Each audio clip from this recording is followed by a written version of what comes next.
Selamat datang di pembelajaran jarak jauh Sensus Penduduk 2020.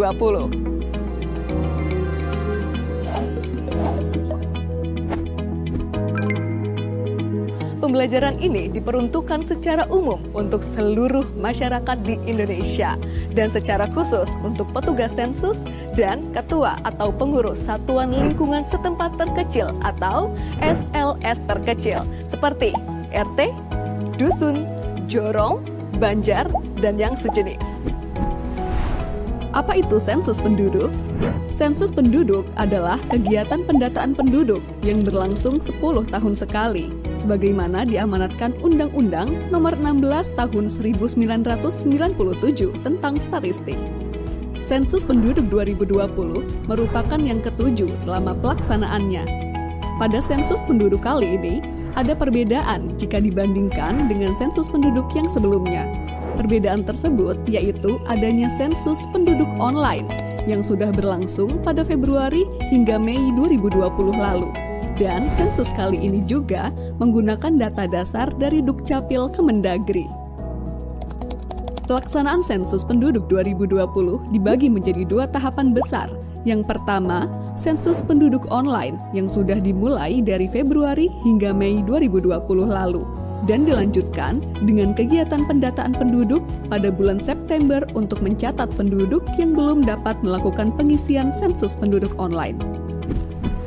Pembelajaran kita pada kali ini akan membahas secara lengkap apa saja yang dilakukan pada kegiatan pendataan penduduk di bulan September. Pembelajaran terdiri dari 3 bagian. Yang pertama, mengenai konsep penduduk. Kedua, pemeriksaan daftar penduduk. Dan ketiga, verifikasi lapangan. Bagi Anda, masyarakat Indonesia, khususnya petugas sensus dan ketua atau pengurus RT atau dusun dan yang sejenis, selamat mengikuti pembelajaran ini.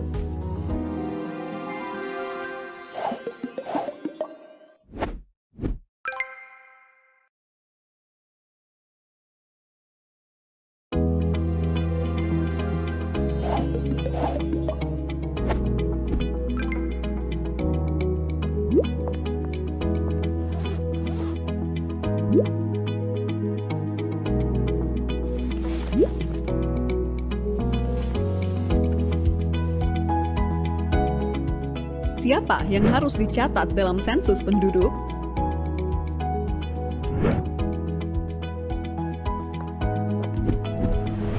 Seperti namanya, sensus penduduk mencatat seluruh penduduk di Indonesia, dari yang tua hingga yang muda,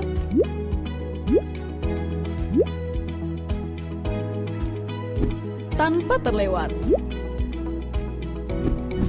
Penduduk yang dimaksud adalah warga negara Indonesia ataupun warga negara asing yang tinggal menetap minimal 1 tahun atau tinggal kurang dari 1 tahun, namun ada berniat atau berencana menetap selama minimal 1 tahun di daerah tersebut. Konsep penduduk ini mengacu pada Undang-Undang Nomor 23 Tahun 2006 dan Undang-Undang Nomor 24 Tahun 2013. Serta rekomendasi Perserikatan Bangsa-Bangsa. Dengan konsep penduduk berdasar tempat tinggal akan menghasilkan data yang lebih akurat sehingga memudahkan pemerintah dalam mengambil kebijakan dan melaksanakan program pembangunan. Misalnya, untuk membangun fasilitas MCK, sekolah, fasilitas kesehatan, dan lain-lain. Tentu harus berdasarkan data siapa yang benar-benar tinggal di wilayah tersebut, bukan berdasarkan catatan administrasi kependudukan saja. Ini Kania, lahir di kota Yogyakarta, tetapi telah menetap di kota Makassar selama 1 tahun. Maka Kania adalah penduduk kota Makassar. Ini Wida, KTP Karanganyar, tetapi telah menetap 7 bulan di kota Bandung dan berencana menetap untuk beberapa tahun ke depan. Maka, Wida adalah penduduk kota Bandung. Jadi, penduduk di suatu daerah, mulai dari provinsi, kabupaten, kecamatan, hingga RT atau dusun dan sejenisnya adalah setiap orang yang telah menetap di daerah tersebut minimal 1 tahun atau kurang dari 1 tahun namun berencana untuk menetap lebih dari 1 tahun. Satu lagi yang perlu dicatat, asisten rumah tangga, sanak famili yang menetap, dan bayi yang baru lahir juga dicatat sebagai penduduk di keluarga tersebut ya. Itulah konsep penduduk. Konsep ini berguna untuk menentukan siapa sajakah yang termasuk dan yang tidak termasuk sebagai penduduk di suatu daerah dalam sensus penduduk 2020.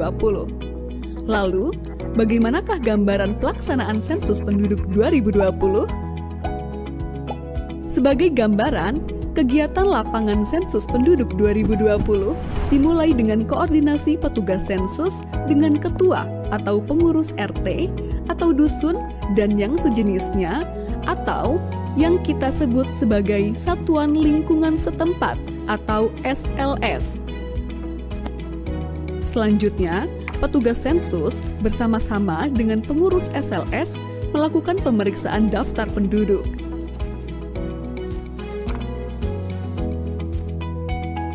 Setelah itu, dilakukan verifikasi lapangan dengan mengelilingi wilayah SLS.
Nah, kita sudah mengetahui apa itu penduduk dan gambaran pelaksanaan sensus penduduk 2020.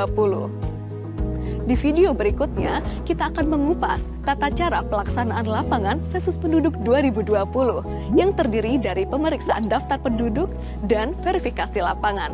Selamat mengikuti ya!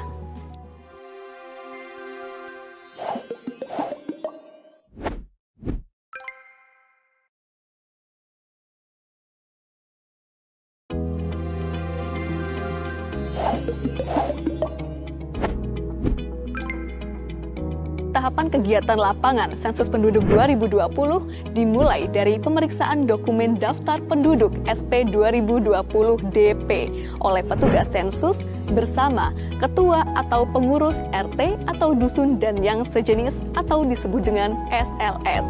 Kegiatan ini di bawah pengawasan Koordinator Sensus Kecamatan atau disebut dengan KOSEKA. Selain menggunakan atribut lengkap, ketika turun ke lapangan, petugas sensus juga harus mengenakan pakaian berlengan panjang, menggunakan face shield, masker kain, dan membawa hand sanitizer, serta memperhatikan protokol kesehatan. Dokumen yang diperlukan pada tahapan ini adalah SP 2020 DP dan peta wilayah. Pastikan juga membawa alat tulis yang diperlukan di lapangan.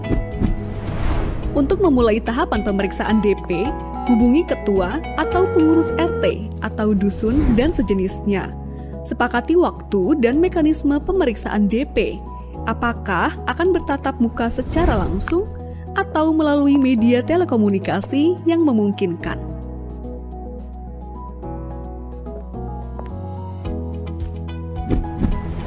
Kemudian, pastikan kesesuaian identitas wilayah RT atau dusun dan sejenisnya berdasarkan dokumen SP 2020 DP yang menjadi wilayah tugasnya. Apabila terdapat perubahan, baik itu pemekaran ataupun penggabungan SLS, laporkan ke Koordinator Sensus Kecamatan atau KOSEKA untuk ditindaklanjuti kemudian. Sebelum memulai pemeriksaan, baca dan pahami petunjuk pengisian pada halaman kedua DP. Jika ada yang belum dipahami, dapat ditanyakan kepada Koordinator Sensus Kecamatan atau KOSEKA. Selanjutnya, mari mengenal dokumen daftar penduduk atau SP 2020 DP. SP 2020 DP adalah instrumen utama pada sensus penduduk 2020 yang berisikan nama-nama penduduk yang akan diperiksa keberadaannya oleh petugas sensus bersama dengan ketua SLS. Nama-nama penduduk yang ada di dokumen tersebut merupakan gabungan dari data administrasi kependudukan dan hasil kegiatan sensus penduduk online. Dokumen DP terdiri dari beberapa bagian sebagai berikut. Pertama, halaman depan yang terdiri dari blok 1, pengenalan tempat, blok 2, keterangan petugas, dan blok 3, catatan.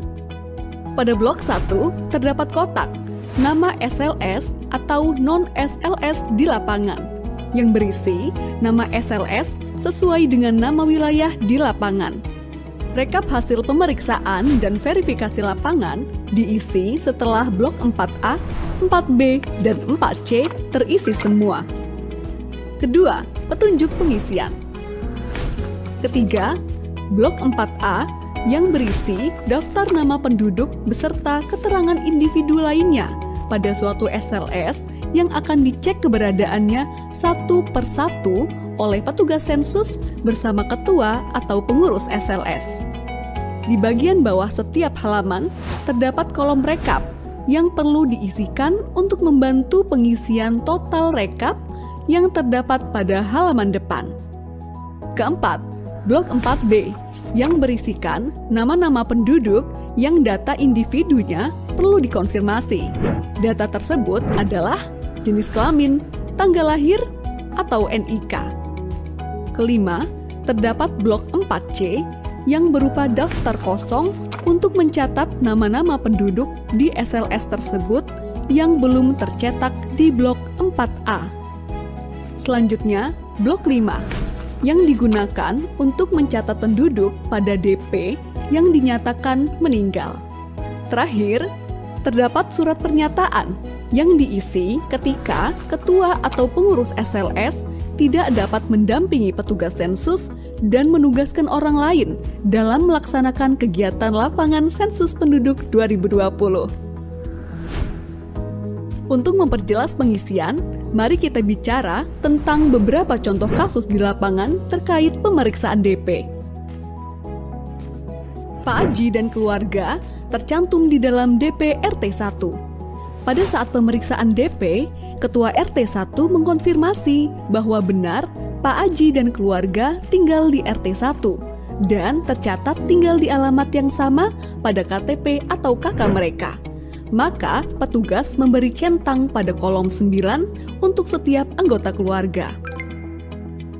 Sedangkan Pak Budi dan keluarga juga tercantum di dalam DP RT 1. Tetapi, Ketua RT menyatakan bahwa Pak Budi dan keluarga memiliki KTP dan KK dengan alamat di wilayah lain.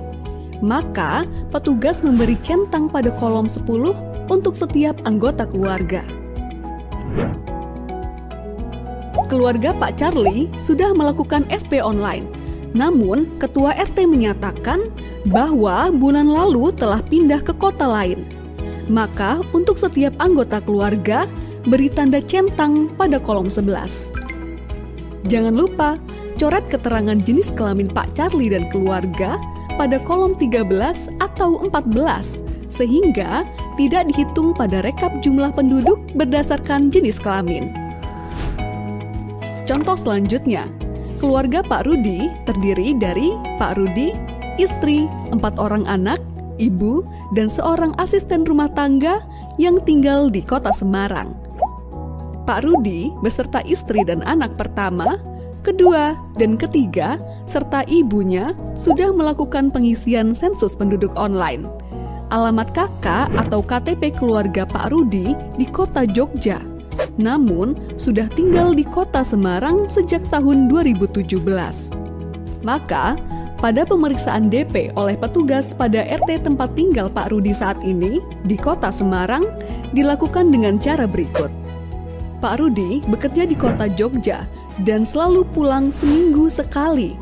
Maka, beri tanda centang pada kolom 10. Istri adalah ibu rumah tangga, maka beri tanda centang pada kolom 10. Anak pertama bekerja di Kota Jakarta dan pulang 1 bulan sekali, maka beri tanda centang pada kolom 11 dan jangan lupa untuk mencoret isian jenis kelamin pada kolom 13 atau 14. Anak kedua, ketua RT tidak terlalu mengenalnya, maka beri tanda bintang pada kolom nama. Anak ketiga bersekolah di SMP Kota Salatiga dan tinggal di asrama sekolah, maka beri tanda centang pada kolom 10. Setelah pemeriksaan anak ketiga, ketua RT memberi informasi bahwa istri Pak Rudi baru melahirkan anak keempat. Namun, ketua RT hanya mengetahui nama bayi tersebut. Maka, isikan nama bayi pada blok 4C, lalu lengkapi keterangan lainnya pada tahapan verifikasi lapangan. Orang tua Pak Rudi meninggal sebulan yang lalu, maka beri tanda centang pada kolom 12 dan coret isian jenis kelamin pada kolom 13 atau 14. Lalu, lengkapi isian pada blok 5 SP 2020 DP. Ketua RT memberi informasi bahwa Pak Rudi memiliki seorang asisten rumah tangga yang belum tercantum namanya pada SP 2020 DP. Maka, catat pada blok 4C dan lengkapi isian. Apabila selama pengisian terdapat kesalahan, coret 2 kali isian yang salah. Lalu, isikan isian yang benar. Pada saat kegiatan pemeriksaan DP, sebagian petugas dilengkapi dokumen SP 2020 DPD yang memuat nama penduduk yang tidak diketahui alamat tempat tinggalnya di SLS manapun di suatu desa. SP 2020 DPD juga harus diperiksa oleh petugas sensus bersama ketua atau pengurus SLS. Setelah pemeriksaan daftar penduduk selesai, kegiatan lapangan dilanjutkan pada tahapan verifikasi lapangan yang akan dijelaskan pada video selanjutnya. Sensus Penduduk 2020 mencatat Indonesia.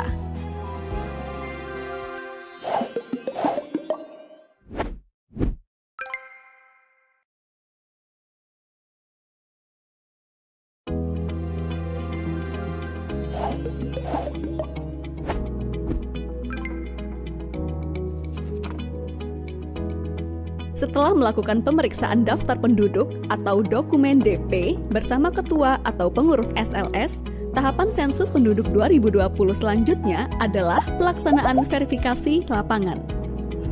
Apa yang dilakukan petugas sensus pada saat verifikasi lapangan? Pada tahapan ini, petugas sensus mengelilingi SLS dengan didampingi oleh ketua atau pengurus SLS untuk memastikan keberadaan seluruh penduduk yang tercatat di dalam daftar penduduk atau DP. Dalam tahapan verifikasi lapangan, petugas sensus membawa dokumen dan alat tulis sebagaimana pada saat pemeriksaan daftar penduduk. Dokumen tersebut meliputi: pertama, dokumen daftar penduduk atau SP 2020 DP dan daftar penduduk desa atau SP 2020 DPD yang sudah diperiksa. Kedua, peta wilayah sensus atau SP 2020 WS yang digunakan untuk penelusuran wilayah dan memastikan batasan-batasan wilayah SLS kepada ketua atau pengurus SLS atau warga yang ditunjuk. Selama di lapangan, petugas dan ketua atau pengurus SLS wajib mematuhi protokol kesehatan pencegahan penyebaran COVID-19, mengenakan masker, selalu memastikan kebersihan tangan, dan menjaga jarak minimal dengan responden. Apa saja yang harus dilakukan oleh petugas pada saat verifikasi lapangan? Pertama, mengenali dan menentukan batas-batas wilayah SLS bersama ketua atau pengurus SLS. Kedua, menentukan bangunan pertama yang akan dikunjungi untuk diverifikasi keberadaan penduduknya. Dianjurkan dimulai dari posisi barat daya pada peta. Ketiga, berikan tanda titik atau noktah sesuai posisi rumah tersebut pada peta SP 2020 WS dan sertakan nomor urut di samping noktah tersebut. Keempat, lakukan identifikasi seluruh nama penduduk yang tinggal di rumah tersebut dan sesuaikan dengan nama yang tercantum pada daftar penduduk atau DP. Lalu, salin nomor urut yang terdapat pada peta ke kolom nomor bangunan pada DP. Lakukan prosedur tersebut untuk setiap rumah dan bangunan yang ada penduduknya. Pastikan tidak ada yang terlewat ya. Apabila ditemukan penduduk yang belum tercantum namanya pada daftar penduduk atau DP, tambahkan dan lengkapi keterangan penduduk tersebut pada DP Blok 4C. Pastikan seluruh kolom terisi.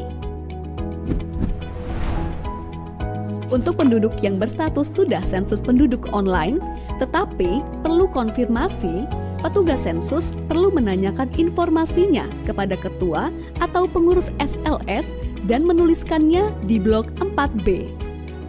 Lengkapi isian rekapitulasi jumlah penduduk pada setiap halaman DP di blok 4A dan 4C. Secara garis besar, kegiatan yang dilaksanakan oleh petugas sensus pada tahapan verifikasi lapangan yaitu 1. Penelusuran wilayah SLS. 2. Melakukan identifikasi setiap bangunan yang dihuni penduduk dan melaksanakan verifikasi penduduk yang tinggal di dalamnya. 3. Mencatatkan nama dan informasi penduduk yang ditemukan di wilayah SLS namun belum tercantum di DP. 4. Melaksanakan rekapitulasi jumlah penduduk hasil verifikasi lapangan. Sekian video pembelajaran Sensus Penduduk 2020. Karena cinta butuh pembuktian dan berpartisipasi dalam Sensus Penduduk 2020 merupakan salah satu bukti cinta kita pada Ibu Pertiwi. Selamat menjalankan tugas wahai abdi bangsa. Sensus Penduduk 2020 mencatat Indonesia.